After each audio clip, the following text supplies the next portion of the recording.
Well, greetings everyone. Sorry we're starting a little late this evening, but what's going on? What's happening there, Royto? Greetings from Puerto Rico. Always glad to have you on the show. Got kind of short guest list tonight, but we're going to start out with Mr. Ruben Vila at 6:30, 9:30 Eastern time. And then we're going to have another gentleman that we've had on the show before, Mr. Richard Brewart Jr. Talk a little bit with him. Both of them, which have fights on upcoming cards, I believe April 15th out here in California. But we had some very, a good card on Showtime. But I think that the chin of the weekend belongs to Chris Rock. Um, a lot of different views on what happened, and uh, I know it's a very serious. It was a very serious event, but Chris Rock and Will Smith have both apologized to each other, and supposedly it's water under the bridge. But very interesting. I think John Scully had kind of the same view about it as I did. Um, and I spoke about it on one of my other programs. Chris Rock goes about 160 pounds, 160 pounds, maybe 165 at best. Will, on the other hand, played Muhammad Ali, known to walk around about 205, 210. So, if it had been someone, as John Scully put up, if that had been The Rock that made that particular joke, I was thinking of even someone like D.L. Hughley had made that joke. Would the reaction have been the same? Um, all kind of water under the bridge now. Like I said, it's something that happened, and uh, my only disappointment, I really want to say, is that everyone is talking about the slap rather than the fact that Will Smith won the award for a very poignant picture. But anyway, to get on with boxing, we have some very good bouts coming up. We saw this weekend. We saw now I want to get his name right here. I know it's not my forte. Navratilova beat Burchelt. This is the second time that Burchelt has been stopped, uh, two consecutive times. So we have to kind of think about perhaps what's happening with him. He's changed trainers, so we wish him the best, but we also want him to look out for his health. Speaking of some of the bouts that are coming up here, let's go through this schedule. Starting right here in April, we have April 9th in Japan by the zone. Triple G versus Murrieta for Triple G's middleweight crown and Murrieta's WBA super middleweight title. So there are two titles on the line here, and this we all know this is if Triple G wins this fight, it's for a possible matchup with Canelo for Triple G Canelo 3. Uh, April 16th out of Arlington, Texas, Showtime pay-per-view, Eric Spence versus Ugas for Spence's WBC, WBF welterweight title, and Ugas's WBA super welterweight title. This should be a great fight. I'm looking forward to seeing this fight here. I know Spence is the overwhelming favorite here, but you know, we've seen Ugas pull off upsets before. April 23rd, London, England. Tyson Fury, Dylan White. Dillian White for Fury's WBC heavyweight title.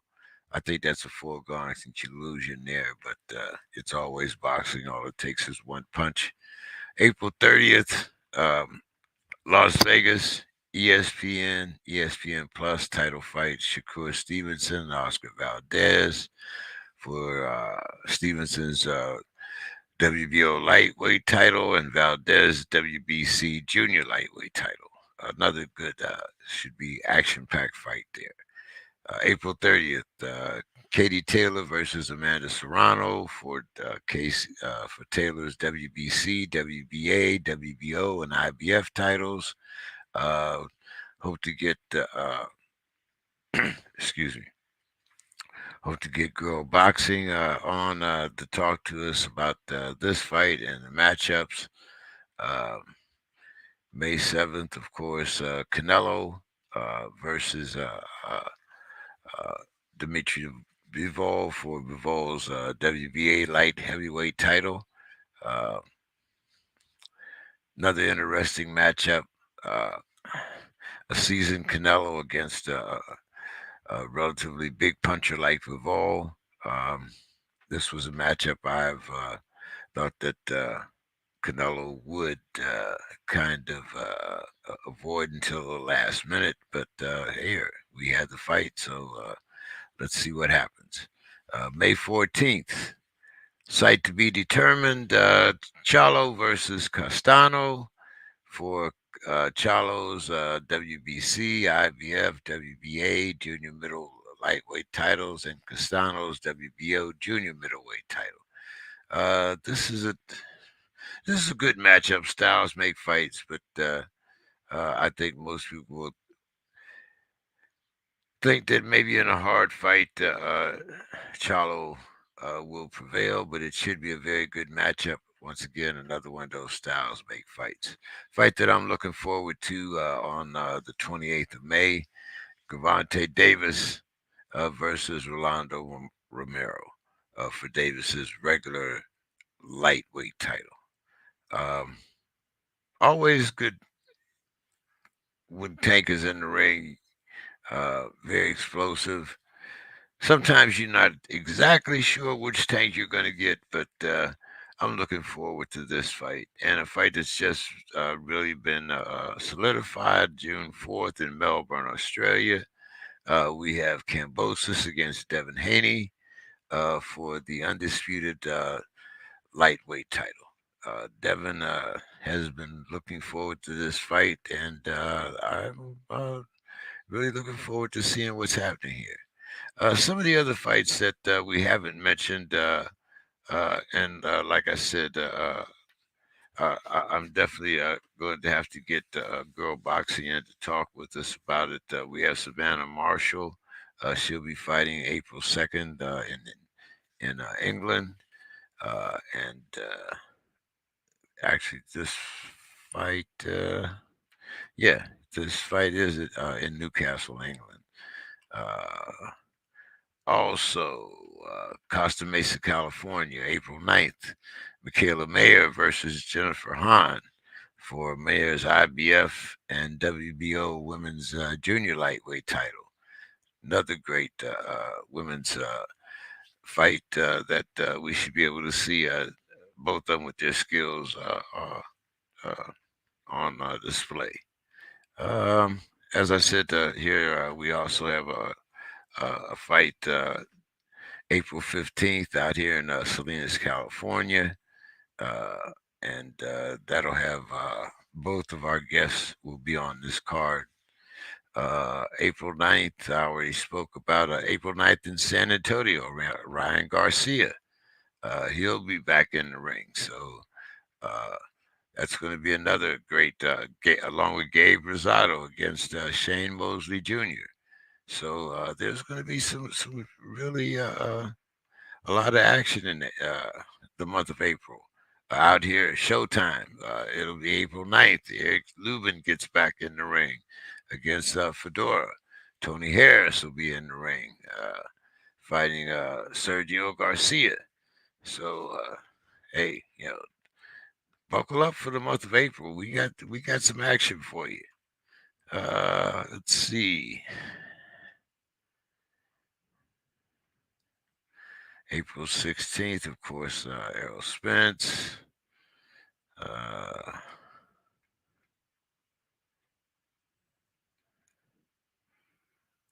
Out here, Indio, hold Diaz Jr. against Mercedo Hesta. Mercedo fights out of San Diego here, so I'm going to try to get him on sometime in the month of April before that fight comes on.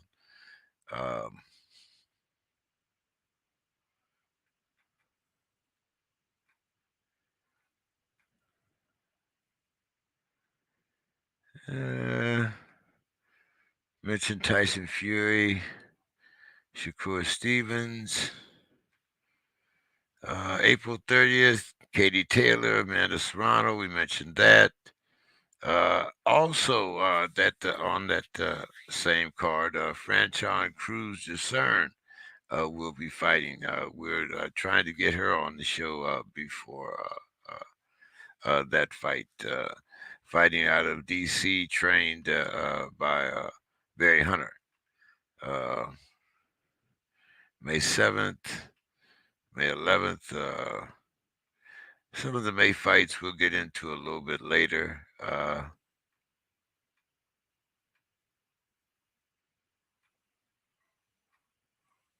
Sergio Kovalev comes back in the ring in May. Should be interesting to see what Sergio comes back. He's going to be meeting Pulev. So May 15th, we have David Benavidez against David Lemieux for the interim super middleweight title. Lemieux always coming forward, heavy hands. This should be a great fight. Plenty of action all the way. Um, Let me get back over here and see if my guests have managed to make it into the queue. Mr. Vila, how are you doing this evening? Pretty good yourself? Oh, I'm doing fine. I'm doing fine. Now, I see Salinas back there in front of you, and just a kid from Salinas. I'm gonna maybe go out here on a limb and just tell our audience that maybe you're from Salinas, California. Yes, sir. Born and raised. Yeah, I was reading some of your press before I came in. Uh, 18-1, getting ready to get back in the ring. April 15th, I believe it is. Yes, sir. Yes, sir. In Uh, Ontario, California.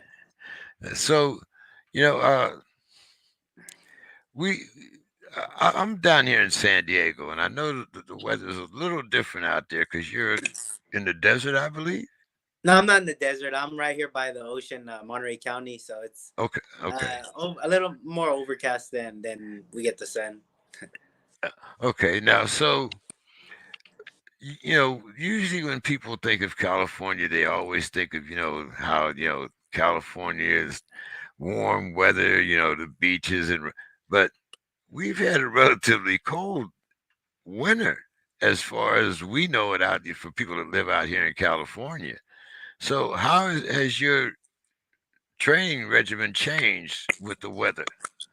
The weather doesn't get too hot or cold here. It's always around 60 to no more than 75 degrees. If we're lucky, we'll get an 80-degree for a day or two. But it's mostly overcast, or we'll just get the sun out. Nothing too hot though, so it doesn't really affect my training. So you're like uh, closer to uh, Northern California, I would Yeah, say that. Okay. I'm an hour from San Jose. Okay, so Yeah, you're not really in the Bay Area, but you're yeah, kind of close to the Bay Area. exactly. Okay. Uh, so Uh, Tell us a little bit about how you got started in the game of boxing, and I mean, it's especially a kid from Salinas. It's not like I'm sure like Las Vegas or L.A. where you've got a boxing gym on every corner, or you even I don't know. I mean, is this something that is part of your high school or something? But how does a kid from Salinas get involved in boxing? Yeah, my dad and my grandpa were always big boxing fans around the 90s and 2000s. There are a lot of Mexican fighters who were champions and who were idolized. So they decided to throw me in when I was 5 years old. I went to the local boxing gym over here. At 5? So, Yes, sir. I mean, what was your first feelings? And I'm sure, you know, uh, it, people have asked you this before, but at 5 years old, I mean, was it s- just something that was fun, or was it something that, like, once you got in the gym, you knew that's what you wanted to do, or what were those feelings when you first walked into a gym as a young kid? Yeah, I mean, to me, it was just fun to be in there, see other kids, and meet other kids. I had only done t-ball at the time, so just to be a part of a sport and a part of a team, a club, it was just like any other sport. So I joined.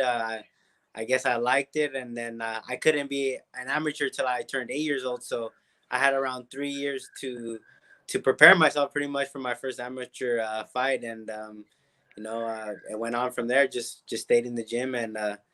Just just love the sport. So you started boxing as an amateur at the age of 8. Yeah, so you can't start fighting until you're 8 years old.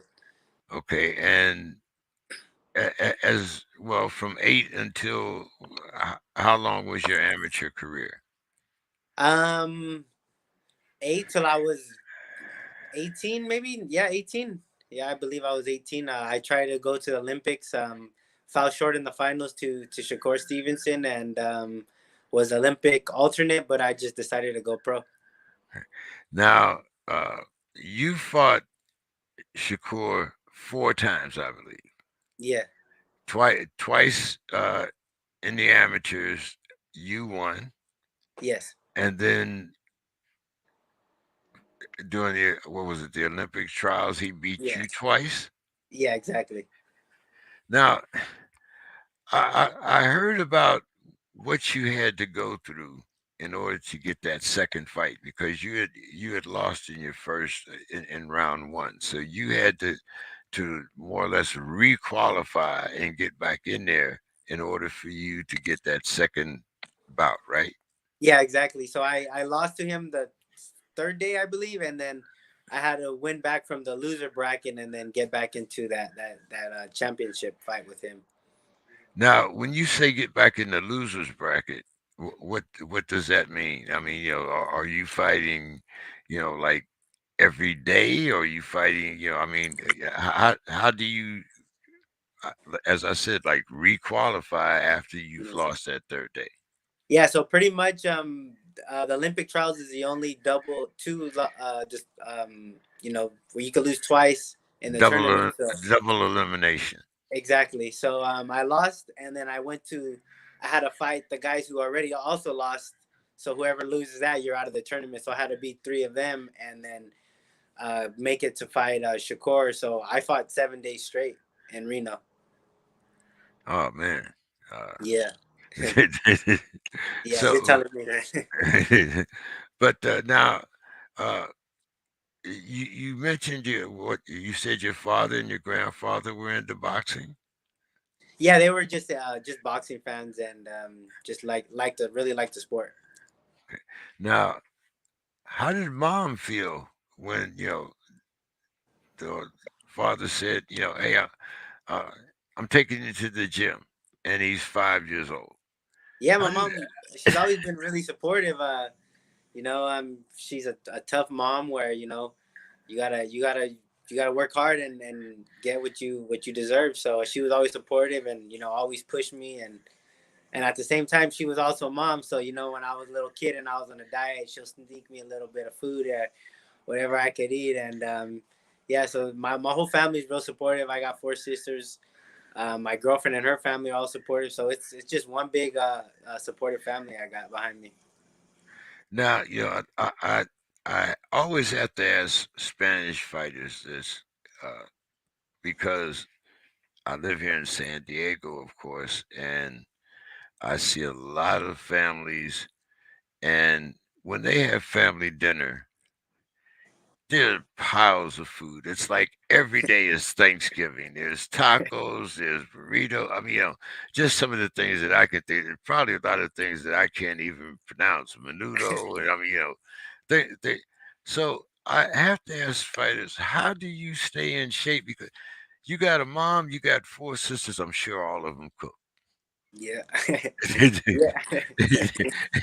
And I'm sure after a day of running or whatever you do, putting in the gym, you coming home, you have all those smells in front of you, and you know you got to, mom, sis, I got to make weight, but it also takes a certain amount of self control. Yeah, So exactly. like you say, just a kid. So how does that kid keep his hands out of the candy store? Just my dad's always been real disciplined and just making me it's a bigger sacrifice. There's a bigger reward at the end of this. So, I'd get get my food in when I could, but when it was time to fight a month or two in front of the fight, if I was on a diet, my whole family was on a diet. So, like I said, everyone was on the same page as me. So, if I'm eating, fish or fish and vegetables, chicken breast and vegetables, everyone's gonna be eating that. So, yeah.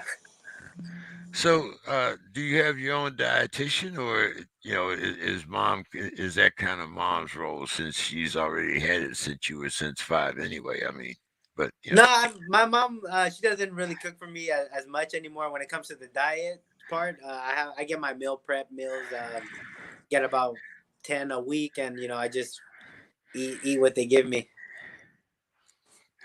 okay. Now, do you find it easy? You don't look like. I mean, right now, I know you have a fight in a couple of weeks, but is this your normal walk around weight, or are you getting? Is this part of you're almost in shape for fighting weight?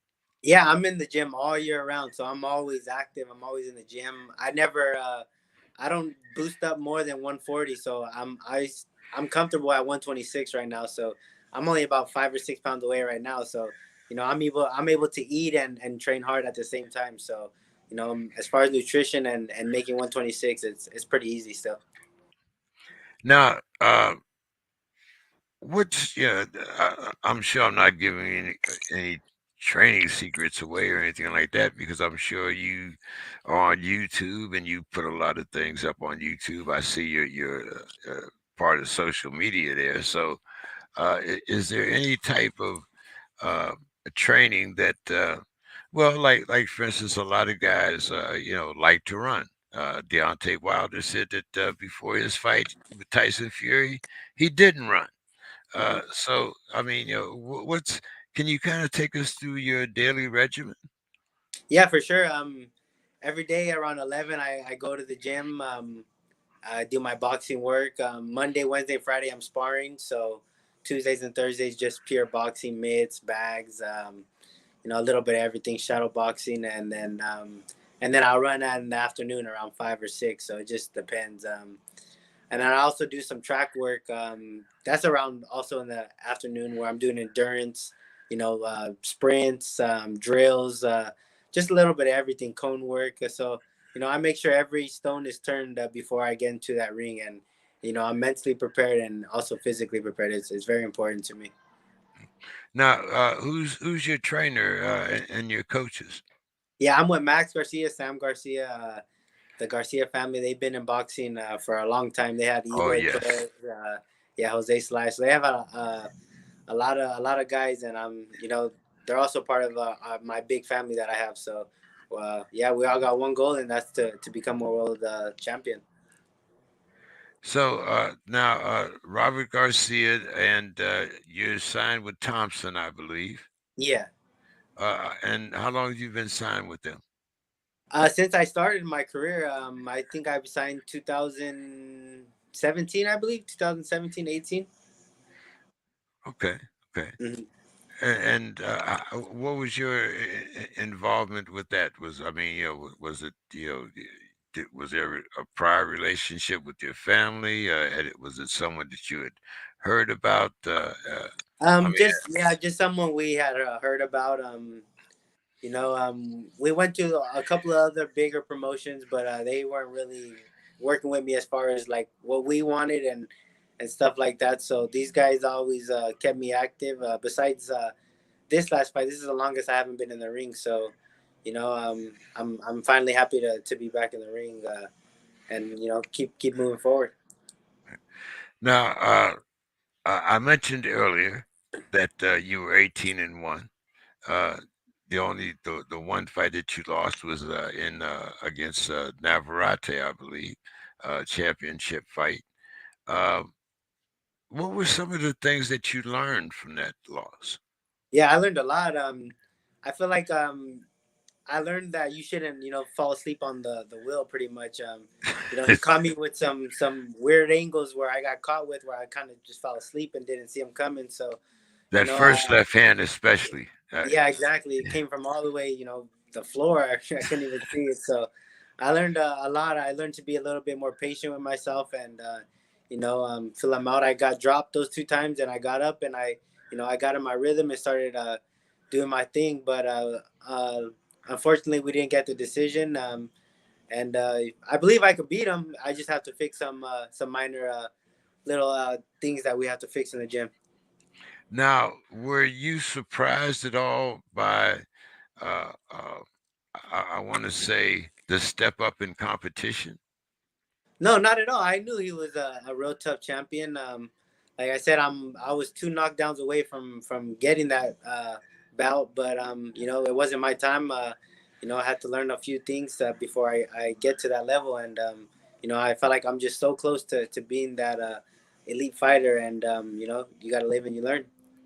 Now, when I was looking at some of your background here, I went to Tapology and Ring, Box Rec, and some other sites. One of the things that you were noted for was your footwork and your defense. Uh, so, how have you improved on those things since that loss? Uh, Yeah, because it's been a while since you've been back in the ring, and I know I can tell you're ready. I mean, it's like you're on springs. You're ready to get back in the ring. So, uh, tell us about that journey. yeah, like you said, I'm just ready to get back in the ring. I feel like I haven't really lost a touch. We've been out the ring for about a year and a half. I took a month after that loss, and I was back in the gym already. So, as far as defense and just being active, I feel like I've been sparring the whole time, getting different looks and helping guys get ready for their fights. So, just being active in the ring and staying in the gym is always something that'll keep me sharp and keep me ready and on my toes. So as far as like defense and stuff like that, I'm always trying to work on and better myself on every aspect of boxing because there's so many things that you have to cover as far as defense, punching, speed, footwork. There's just so much things you have to cover, and I felt like I've covered all of them as far as this camp went. So I'm just excited to show you guys that I'm still a top 126 fighter. Well, let's talk a little bit about Reuben outside the ring. You've already mentioned your family a little bit, your mom, your sisters. So, how big is your family? Um, I mean the whole gym pretty much. We just opened our local gym finally to the public, and we got quite a few members. So as far as like my family, it's everyone's working in there. My grandpa's in there, the janitor, my dad's in there. Everyone's a part of what we got I- going on, and I'm just blessed to have them support me, and I wouldn't be here without them. now, what about you? Is there a girlfriend or a wife involved here? Yes, sir. I do have a girlfriend. Okay. Now, has she been with you throughout your entire career? Yeah, I met her in my senior year of high school. she didn't really know how much involved I was with boxing, and I guess that's kind of the reason why I liked her. And she's always been supportive. When I gotta go to training camps for months at a time, she's always, always encouraging me and then not give me no stress, leave me no stress back at home. Her family's also involved. They're all gonna come see me fight. So we're all a real tight family, and like I said, I'm just thankful to have that. Now, you mentioned starting fighting at the age of 5, but you're still a relatively young man, right? Yes, sir. I'm 24 years old. And are you right now? Are you uh,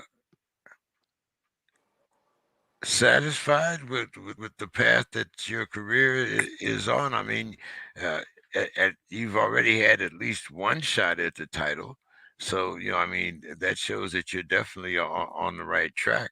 Uh, what are your aspirations within the next year or so? Yeah, I mean, I'm not satisfied until I have that belt around my arm, and if not one, more than one, because like you said, I've been dedicated to this sport since I was 5, and I want to get what I put into this sport. So, you know, this sport is real dangerous, and you never know when your last day walking in the ring is. So, as long as I've been doing it, I'm grateful, but I'm not satisfied until I get those bouts that I work for and dream for and really deserve. Now you're in a very tough division there, and it's becoming even stronger. So, what do you do? Do you watch a lot of film of some of the other fighters, or do you mostly leave that up to your team? How do you prepare for this upcoming fight? Yeah, I watched film quite a few times. I also watch a lot of the guys that are in my division, or like guys that I've looked up to. Lomachenko, Manny Pacquiao, Juan Manuel Marquez. I just feel like my favorite fighters to watch are some of the things I could implement in my style and take from them and I put it in my my work ethic and what I got going on. I feel like it helps a lot and. I'm a visual learner, so if I see something and I feel like, oh yeah, I could do that, so I'll try to do that, and it works for most of the time. Now, you mentioned Manny Pacquiao. Uh, so, let's talk about what did you see in that fight with Ugas when you were watching Manny Pacquiao. I mean, Manny still got it. The only thing is he's just getting a little old. As far as the boxing age, that's pretty old. So, he still got it. But if you don't got to get hit anymore, how much he's done for the sport and how much he's accomplished, why keep going on? Like I said, he still got it. He's still the man. It's just age is catching up to him. Okay, now, so we have a matchup now with Ugas and Earl Spence. Mhm. What do you think about that? We always talk about styles make fights. What do you think about that matchup?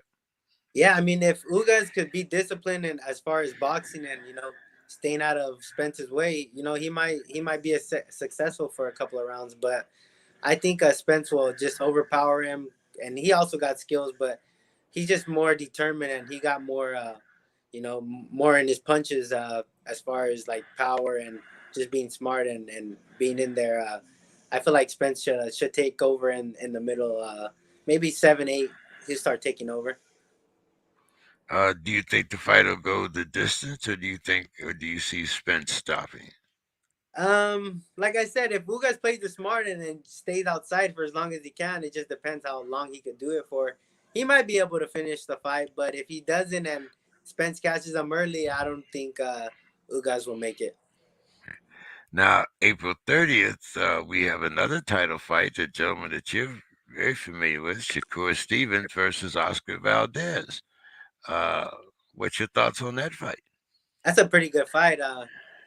I'm not too sure as far as the winner. I really feel like it's a 50-50. Shakur got all the skills in the world, and I do feel like Oscar has a little bit more experience as far as being in there with seasoned veterans and world champions. Let's just see who wants it more and who's training harder. Now, uh, as we mentioned, you fought Shakur 4 times. Uh, has anything changed? Yeah, I mean, of course, you've all gotten older and you've all got had a little bit more experience, but basically, uh, what do you think? Do you think that Shakur has improved as a fighter? And what do you? I mean, he has a pretty good opinion of himself. I think there was one interview where he said that he thought he was one of the best pound for pound. And I know that's the mentality that you have to have, but someone that's been in the ring 4 times with him, what's your thoughts? How good is Shakur? Shakur is very good. As far as being the top pound for pound, maybe it's a little too early, but he has all the skills to be in that top pound for pound list. As far as right now, maybe not yet. If he beats Oscar in a dominating fashion, we could maybe start talking about it. But as far as like him growing and his skills, he's always been very good at distance, timing. His defense is pretty good. He got a little bit of everything, man, and it's pretty cool to see. Someone who I once shared the ring with is at that level. And I also hope to be at that level. So yeah, I mean, good luck to him. Let's see. Canelo is going to be fighting on May 7th. What's your thoughts about Canelo? Yeah, I mean, Canelo right now, I think he's the top pound for pound, maybe number one. I feel like he should beat Bivol. That's a good fight, but I'm pretty sure he'll take him out. Oh, okay. You take him out. So you have him beaten. You have him knocking him out like he did Kovalev. Yeah, something like that. But I feel like Bivol isn't much of a mover. He's good at certain things. I just feel like Canelo's seen it all, and he's a really good veteran. He's in his prime right now, so I feel like he has a lot going on for him as far as being the top dog right now. Um, let's see. Charlo versus Castano. Yeah, I don't know about that fight. That first one was pretty close. Maybe Charlo, doesn't prepare himself, or he maybe be lacking training. I don't know what he got going on. So I feel like that'll be a good fight. It just who wants it more and who's learned from their first fight more. Uh, Gravante Davis. And Rolly, Yeah.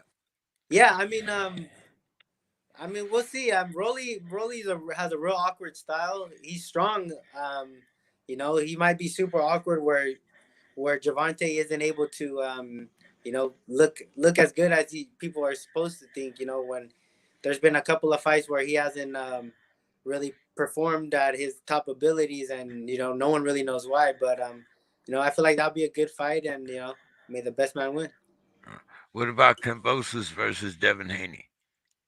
Uh, I'm pretty sure Devin Haney should outbox him. I also fought Devin Haney in the Junior Olympics, so I feel like Devin Haney should bring that home.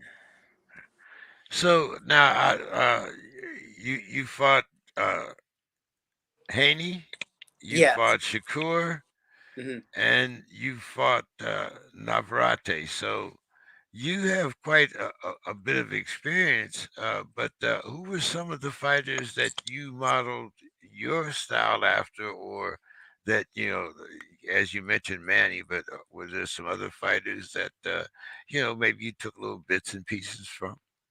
Yeah, for sure. Obviously Floyd Mayweather. I idolize his work ethic and what he's done for the sport. Juan Manuel Marquez. I love the way his timing and just how disciplined he is to his game plan. And those are the top guys that I have always liked to watch. And as a kid, I didn't really like boxing, but when those guys were fighting, I knew I had to be there and really study them. Uh, I want to talk about your trainer a little bit, Mr. Garcia. He's definitely a man that's had a lot of experience, trained a lot of champions. How did you meet Mr. Garcia? Yeah, the Garcia family, Max and Sam, they were always into boxing here in Salinas. They're also from Salinas, so that's how I got to know them. I was I was really young too when I met them. So they've always been around. They always seen me and always been real supportive. When I went to tournaments, they always acknowledged me, and so once I think I was 4 or 5-0, I decided to go train with them. They took me to Big Bear just to bring me, just to see how it was over there because they had other fighters down there. So I was like, yeah, I'll go check it out, and they took me down there free of charge, and I just like the way they took care of me, and they really care as far as being out inside of boxing is cool, but I seen how they cared outside of the ring. So yeah, we just clicked from there. Now, lately, we've seen a lot of boxers grow facial hair. Some, you know, kind of like in the spirit of James Harden, where it looks like a nest. Some, kind of nice and shaven like yours. But what made you decide to grow facial hair as a fighter? Yeah, just when I'm in training camp, I want to look like I'm in training camp. Look a little dirty, look a little, on the edge. So every training camp, I try to grow my beard. I do clean it up when it's fight night. You got to look presentable. I don't want to look all nasty. So yeah, when I'm in training camp, I want to look like an animal, man. So I'm training like an animal. I want to look like it. All right, man. Well, hey, great interview. I love talking to you. I hope we get a chance to talk to you after your next fight. Uh, any social media that you might have, and any final thoughts for our audience? Yeah, I'm RV4 on Instagram and Twitter. And as far as my final thoughts, April 15th, I'll be fighting on Thompson Boxing live stream Facebook account. I'm ready, and I can't wait to show you guys what I got. All right, man. Well, hey, we hope the next time we talk to you, you're 19-1, and we hope to see you very soon. You Yes, have a sir, man. great Thank you. night, and hey, we're out here in California. We still got a few hours of daylight left, so Yeah, you enjoy the rest of your evening, my man. yeah. You too, man. Thanks for having me. All right, you have a good night. Yeah, that was Mr. Ruben Villa, great young man. What's up, Henry J? Like to see Spider Moose. How's it going, man? Who else is here? Lance Meyer, Mr. Andrew Gray. Always glad to see uh, a lot of people over here in the comments section. Uh,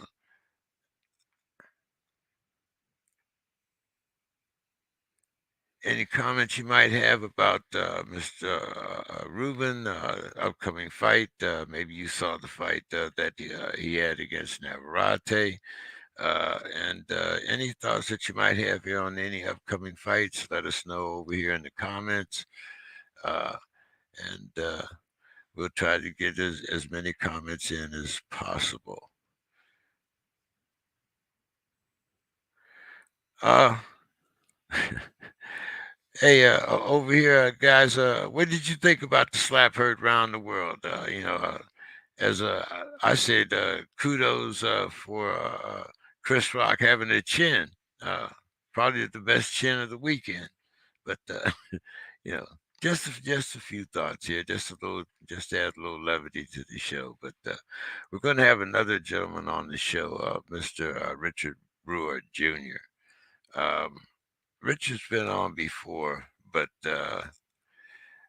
this time I'm going to go a little deeper into the young man's story. Uh, as you know, we always talk about how these fighters have other things going on. They have families. They have sometimes problems that we aren't aware of. Not exactly problems. Spider moves. Has Joshua signed a rematch Usyk yet? I haven't seen anything about that, Spider Moose. But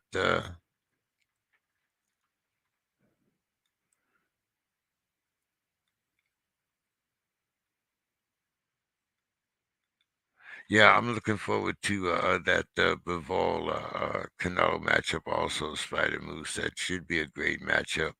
And I'm wondering, in this case, I don't really doubt Canelo's skills. What I'm thinking here of is how much strength uh, Bivol is going to bring with him, because he is a legitimate uh, light heavyweight. And that's not saying that Canelo isn't, because Canelo is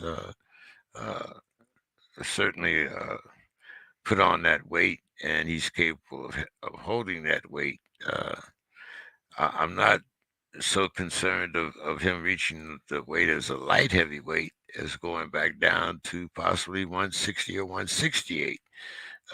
Those are I'm wondering if he can get back down to those weights again. But hopefully, Mr. Brewart will be here. Let me ask to see if his publicist is. Oh, there you go. Greetings. How are you doing this evening, sir? Good, good. I was trying to figure out how to get on, and I kept going to the YouTube. I was like, man, this is the right one, and then I figured it out.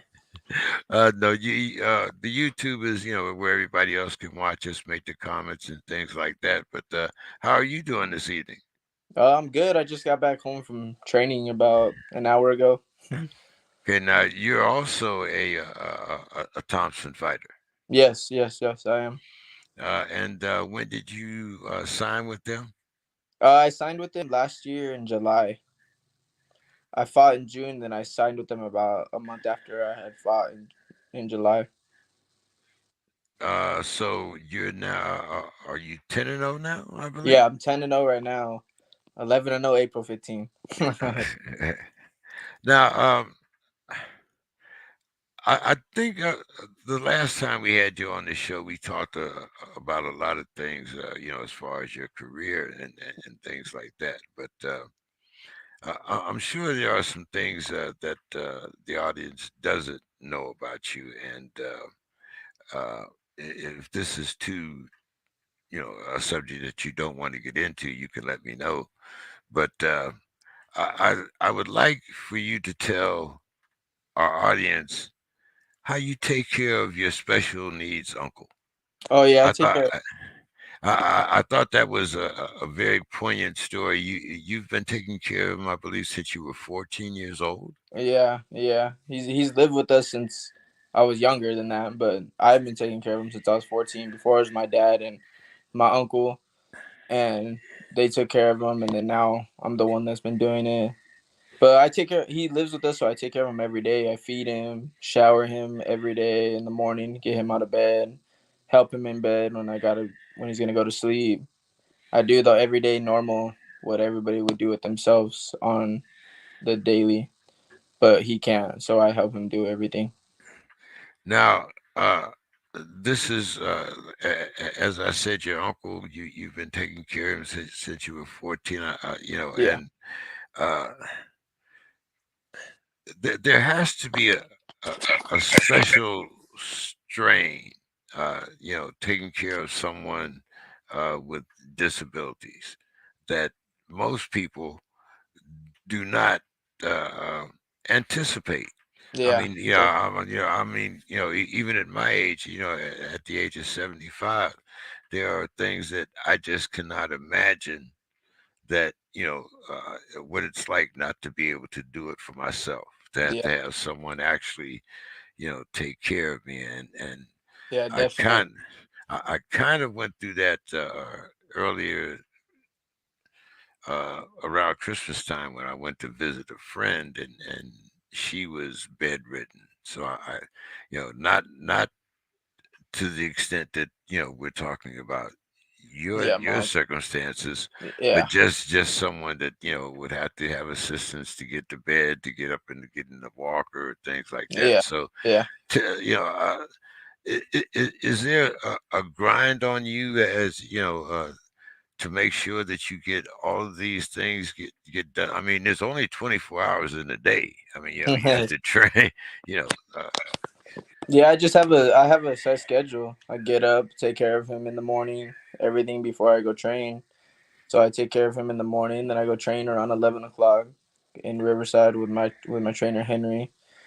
Come back home, make sure he's good, feed him lunch, give him whatever medicine he needs, and then I go back again at 4 o'clock. I train with my strength conditioning coach Eric out in Upland, and then after that I come home. We make sure he's good, feed him dinner, give him whatever medications he needs. Then I do it. I'll go run in between that, do whatever I need to do, and then I take care of him, put him to bed and everything, and that's my day every day right now. Especially when I'm in camp, that's all I do. I don't go out that much or anything. Sometimes I'll see my friends, but that's about it. So you have made a sacrifice not only to the sport of boxing, but you also have this daily sacrifice. So uh, just trying to get in your head mentally, this takes a lot of discipline for an older man. As a younger man, how does this manifest itself? I mean, does it make you more aggressive in the ring? Does it make you more appreciative of your health? I mean, how are the ways that your uncle is an inspiration to you? Is I guess what I'm asking. Yeah, it definitely makes me see life in a whole different perspective. Because I can only imagine.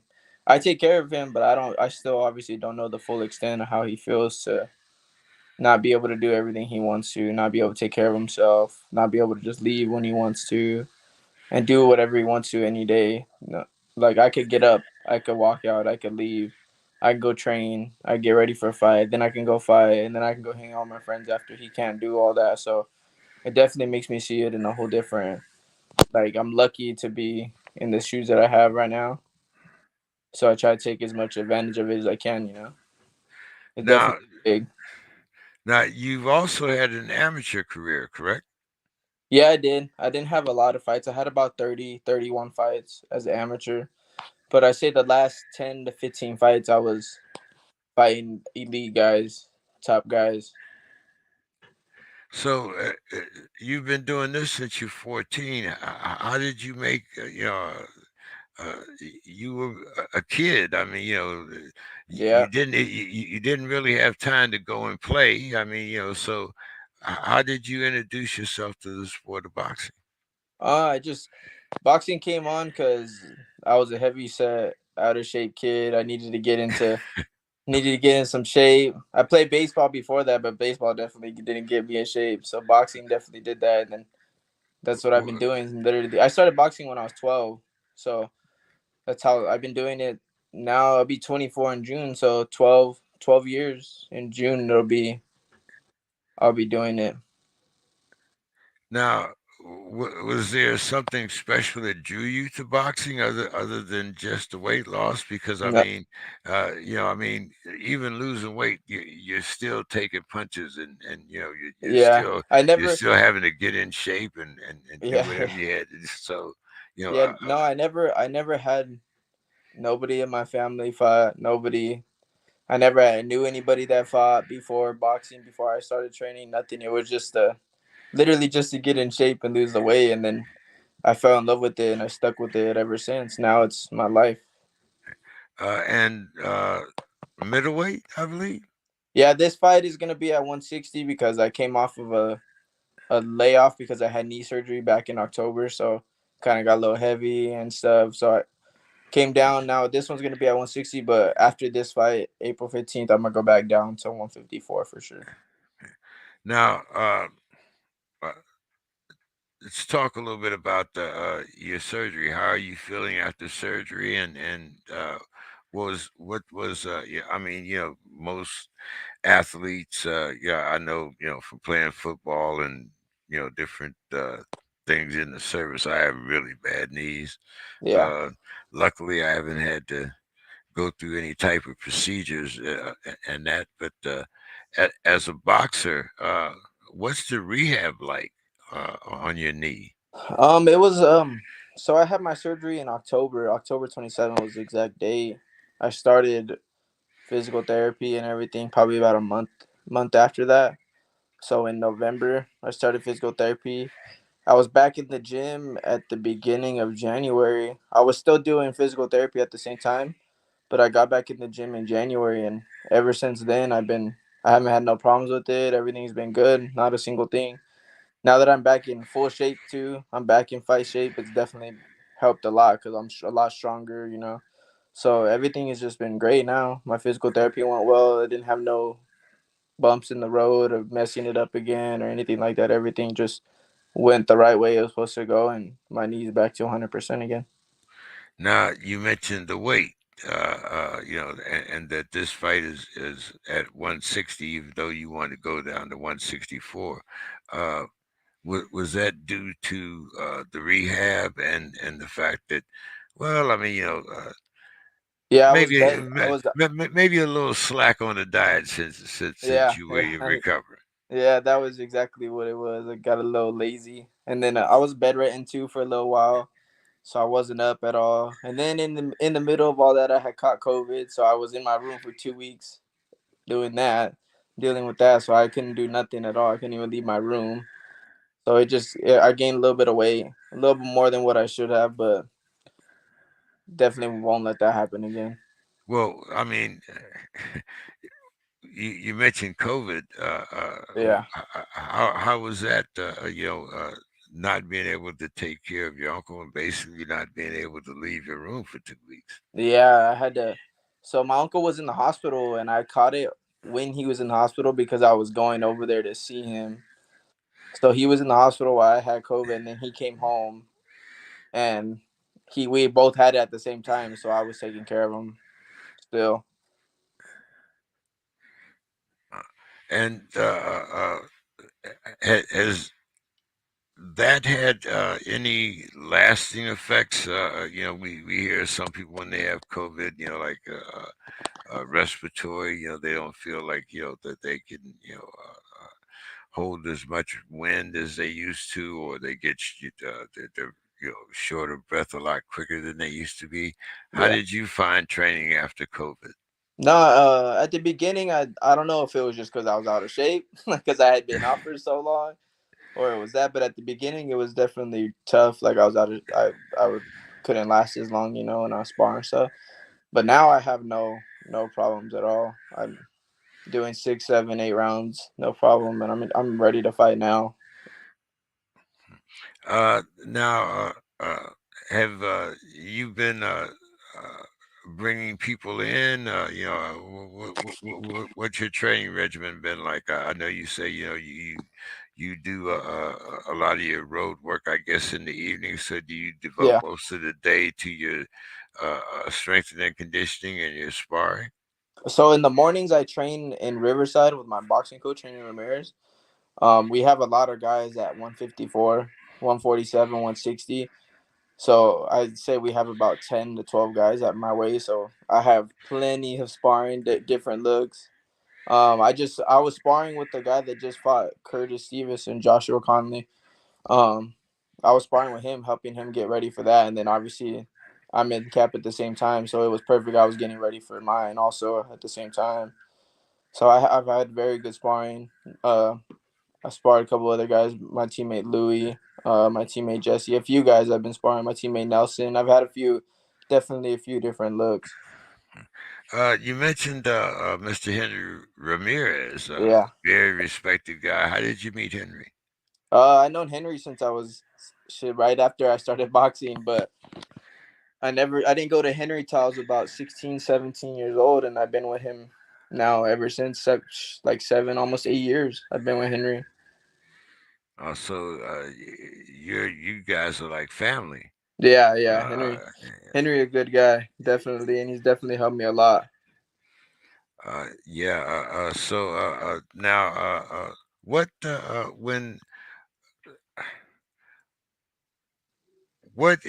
would you think is your biggest improvement under Henry under all these years? I mean, I know he has a lot of experience, Yeah.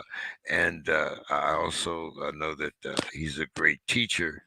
But what is your relationship with Henry? Uh, Man, that guy, he's taught me a lot to the inside of the business when it comes to the politics, to my training, to becoming a better boxer. Because before I started with Henry, I was more of a come forward kind of guy. I didn't move my head a lot, and lately I've been working on a lot more boxing. That's definitely been what I do. I box more, use my length, use my jab, stay behind everything, moving my head a lot more, using my feet. I've definitely learned a lot more of that. My confidence has boosted because of it. Definitely a confidence booster. He built me up a lot better than what I would have got anywhere else, honestly, at this point. And man, he's helped me a lot. Uh, Footwork. One of the things that I think that Henry kind of specializes in making sure your footwork is proper as well as moving your head. Uh, how did your footwork? Have you had to retrain yourself for your footwork since your knee surgery, or are you? Do you feel that you're back where you were before, or No, I I, feel like I'm back to where I was. It's just more muscle memory than anything. I didn't really do anything that would hurt, like that would have hurt anything when it comes to footwork and anything like that. I just feel like I'm back to myself. I feel great. I'm sharp right now. It's the best I've felt in, I don't know, since my last fight because of everything that was going on. um, I'm trying to bring up. So uh, your fighting was April 15th. Yes. What do you know about your opponent? As of now, I just found out my opponent pulled out today, so I don't know what's happening now. Oh, Literally this morning, so hopefully they're looking for somebody else right now. But I knew a lot about the guy, but now it's not him anymore. So it don't, I know it's kind of cliche, but like, don't you hate when that happens after you studied for an opponent and then yeah, now you don't know. How does that like I said, you've been studying for this opponent. You're coming off of surgery. You're expecting to come out and make you know a great showing, and now you don't even know whether you have an opponent. yeah. Uh, I mean, it doesn't really. It makes a difference, but you just got to know how to adjust. If you're a guy that knows how to adjust, you'll be fine. Which I'm pretty good when it comes to adjusting to styles and working between if a guy's gonna come forward or if he's gonna move, whatever the case is. But who knows what I'm gonna get now? This could be a completely different style. It could be the same style. Who knows? But the good thing is that, as you said, in your gym, you have about 10 fighters that are in your weight class. Yeah, So you have a variety, and so sparring. A lot of people, talk about, the importance of sparring and, especially to get your muscle memory skills back uh, yeah. where they should be. Mhm. Uh, so, how do you? I heard you say a little while ago that you felt great. You felt that all that was back together. So, Yeah. uh, uh, I'm going to ask you a few things that just in general. Let's see. What's your favorite gloves? What gloves do you like to use for your fights? Everlast, the MX. Those are my favorite. Those are my favorite gloves. Definitely. Any particular reason? A lot of guys, talk about some other gloves, but Uh, you like the Everlast. Some other yeah, they're guys like Grants. more, What's more comfortable, more open space on the glove. Um, Definitely a lot more comfortable glove compared to others. I've tried a few other. I haven't used honestly. I haven't used anything else besides Everlast when I fight. I'm sponsored by them too. Actually, that's okay? part of. Well, And then but I've used a few selections of theirs, and the MX are definitely the best that I've used. your favorite colors to fight in? Blue and white definitely. I'm not. They're Uh, making me a suit right now that's navy blue and white. oh, okay, all right. Uh, long shorts or short shorts?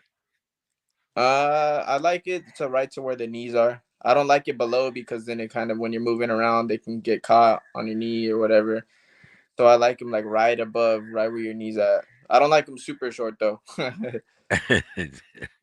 um, Southpaws. uh, I fought a lot of southpaws in the amateur, and and we have a couple guys at the gym that are left-handed. So it's definitely a different style. Like you got to change, you got to work on opposite because completely opposite. It's like looking at a mirror. But I don't really have too much trouble with lefties because I've been in the ring so much with them. Um, let's see. Favorite fighter. As of right now, from this era, is definitely Terrence Crawford. It's like my favorite guy right now, pound for pound Um, wise. favorite of all time, also, or do you have No, another? Who's your no. favorite of all time? One of my favorites is Pernell Whitaker. Definitely. Ah, 3P. okay. Pernell Whitaker, one of my favorite guys. but you're an offensive minded guy. No, no, I'm more defense. I like to box. I do like to. I am busy when I throw, but I like to. If I can get don't get hit, that's the best way to do it. Yeah, but how many knockouts do you have here? Uh, Four. I got 4 out of 10. okay, all right. So 40%. I mean, yeah, that's not too shabby. No, yeah, yeah, Yeah, So, do you consider yourself, well, like you said, defense, but do you consider yourself a boxer puncher? yeah, yeah. More of a boxer puncher. Like I'm not one of those guys that doesn't throw when they're trying to move. Some guys just aren't busy. Some guys don't really throw much when they're moving. Like I'm still in there. I'll still throw my combinations and get my shots off. So more of a boxer puncher. Okay. Um, we have the Charlo twins getting ready to do business here, Yeah. and so I was asking Reuben about some of the fights here. So let's see what your opinions are of some of these fights. And let's start with April 9th, Triple G against Murata. What do you thought? What are your thoughts here? I think Triple G beats him, but Murata's not an easy outing. He's definitely gonna be tough. But I think Triple G, he's been working a lot on more defense, but his power is just too. His power is too much for people. I don't think you don't lose power with age. I don't care what anybody says. That doesn't go nowhere. So I think Triple G for sure. Uh, Errol Spence against Ugas. Man, that's a really good fight. That's a really good fight. The only thing that about Earl Spence is he's been off for so long, and that could hurt when you're fighting a guy like Ugas. But I think at the end it's gonna be a close fight. I say like maybe 7-5 for Earl Spence, but I could even see it going the other way for Ugas also. But you do think it'll go the distance. Yeah, yeah, I think so. Okay. Shakur against Oscar Valdez. I think Shakur is gonna outbox him like easy. I can see Oscar maybe winning 2, maybe 3 rounds against him, but Shakur's skill level and his defensive, it's just he's too much for people. He's quick. You can't hit the guy. He's just that good. I think Shakur outclasses him honestly. Yeah, the guy that knocked out Belchar Burchell, yeah, Belchars the other day, what hit him 12 times during the whole fight. yeah, yeah, It's just like I mean, that's that once around if you're lucky. yeah. If you You know look what I at it, yeah. mean? uh, Canelo against Bivol. I think Canelo. I had to go with Canelo. I can't go against Canelo. That dude's beating everybody. I don't see anybody. The only people that I think will give him a tough fight is the Charlos and Benavides right now. Bivol's good, but Canelo is just he's on a whole nother level compared to everybody right now. Do you think that Canelo will ever be able to get back down to 160? Yeah, I think so. I don't see why he wouldn't, but he might not want to. I mean, why would he want to? He's doing it at the top weights right now and making his money. Doesn't have to cut as much weight, less punishment on the body. So I mean, if he doesn't have to, why would he? Well, I mean, if he was going to fight Charlo, but that would probably be at 168. Yeah, probably 168. I would figure. But Jamel Charlo against Castano. That's a good fight. The first fight was, man, that was a really really close fight. I thought Castano pulled it off. Honestly, I thought he did on the first fight, but I think Charlo's gonna make the adjustments for definitely on this one. I think Charlo's gonna pull off on this one. Gravante against Rolio. I Gervonta should knock him out, honestly. But you never know. Anybody styles make fights, and you never know how anything can go. But definitely Gervonta on my pick. Cambosis against Devin Haney. Damn, that's a really good fight. But skill wise, Haney's definitely better. I think a lot quicker, a lot smarter, more defensive. So if it goes 12, definitely Haney I would favor. But Cambosis is tough. He showed that against Tia Female. But I definitely think Haney should pull it off. Oh, okay. I was looking at some of these other fights down there. There's a few other ones, but those were the main ones that I was really looking at. Yeah. So who were some of the fighters that you followed coming up? Um, more, more. I love Floyd. A lot of people talk smack about Floyd, but I like Floyd. Canelo, obviously. Canelo's been fighting coming up since I was probably like 16, 17, since I remember started watching him fully. Those are the main guys. Terrence Crawford, obviously, he's my favorite fighter now. Um, all those main guys, Pacquiao, all the top main guys. That's who I want to be in their spots. I want to be in their positions. Top pound for pound guys, the best out there, world titles, everything. Well, hey man, I'm glad you were able to join us tonight. Again, it's a good thing we're all in California. It's we still got time to do a few things. It's only about 7:30 here, Yeah, yeah. so we still have a little time. What's the rest of your night gonna be like? I definitely got to run tonight. I got to run.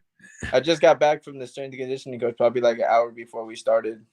Um, but I'm gonna run tonight. Take care of my uncle. Make sure everything.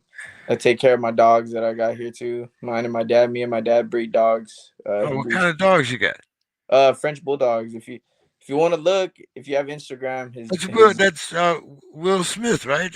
Men in Black. yeah, yeah, definitely the French. Yeah, but he does the Frenchies.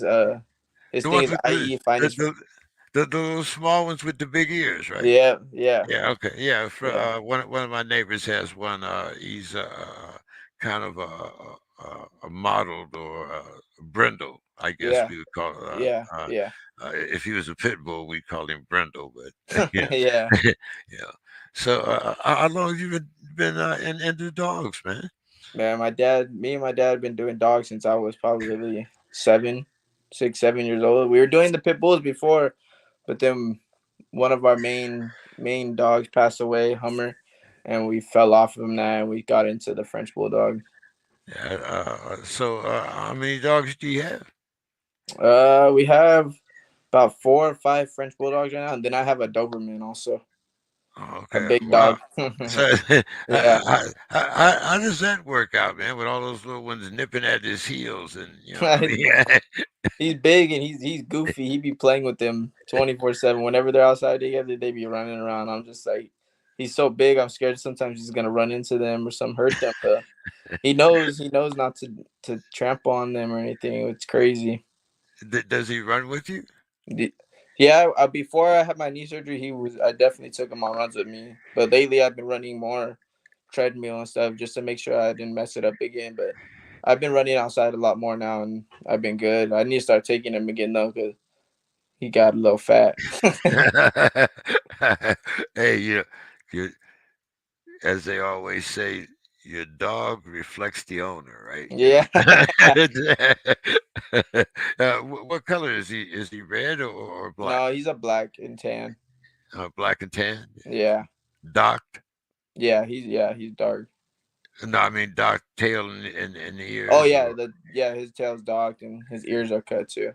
uh, hey man, good to to know you a little bit this evening, man. We hope to Yeah. have you back after your next fight. Yeah, definitely. I guess at the first thing is to find out who the hell your opponent's going to be, right? Yeah, Yeah, now, yeah. Yeah, I mean, definitely.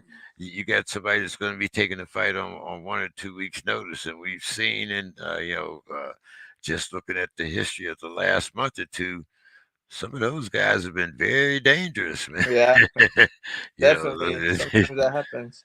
yeah. So, why don't you give us your social media? Tell people where they can find you. Give Uh, us your final thoughts for the evening.